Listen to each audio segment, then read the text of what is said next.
Welcome back to the 7th video in the elementary statistics series. Today we're going to be looking at the law of large numbers.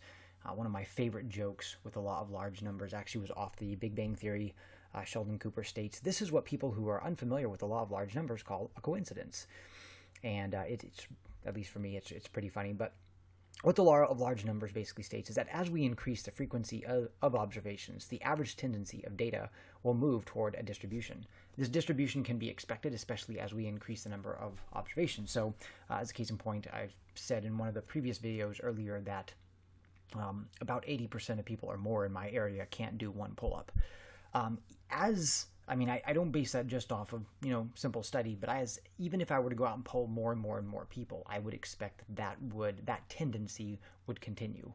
And that's because as there is more, as you have more observations, you start to get the tendency of data. You also will find that data points that you might consider unusual are not as unusual as you thought, that they will fall within that distribution that you would expect. Case in point, let's suppose we interview 10,000 millennials and their student loan balances, and we find 1% have 300,000. Well, if we interview another 10,000, it would not be unlikely to find another 1% that have 300,000 or more, right? So the idea is it's going to fall within the tendency. This is also one of the reasons why if you want to do accurate statistics, try to get as big of sample size as possible, because it helps you build an average more accurately than if you do a small number of observations. Another good humorous example just to think about the law of large numbers is the movie that my parents love so much, which is Sleepless in Seattle.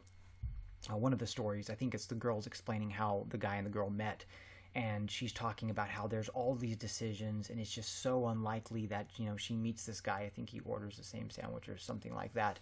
But actually, when you look at the probability of that event, it's actually it's highly likely, because you can't just order any sandwich in the world, right? There's still a set of ingredients. Even if you go to, like, let's say Subway or whatnot, there's still a fixed number of ingredients. So unless there was an unlimited number of ingredients, you meeting someone who likes the same food as you and is someone that you're attracted to is actually fully possible.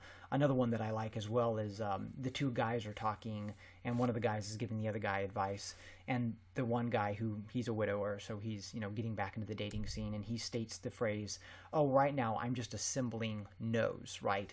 Well, the purpose of that, you could say, and it is a technique that some people use when they're getting back into dating or when they're dating or whatnot, is to build a pattern of what is considered normal.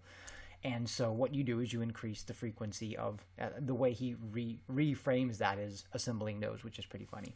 But that's what the law of large numbers is. It's very important as we get into probability, because when people talk about, well, that's very unlikely that would occur. Well, actually, it might be very likely as you have more observations. So one of the best ways to determine is to increase the number of observations, and then you can more accurately determine whether it is unlikely for that to occur or whether it is likely for that to occur.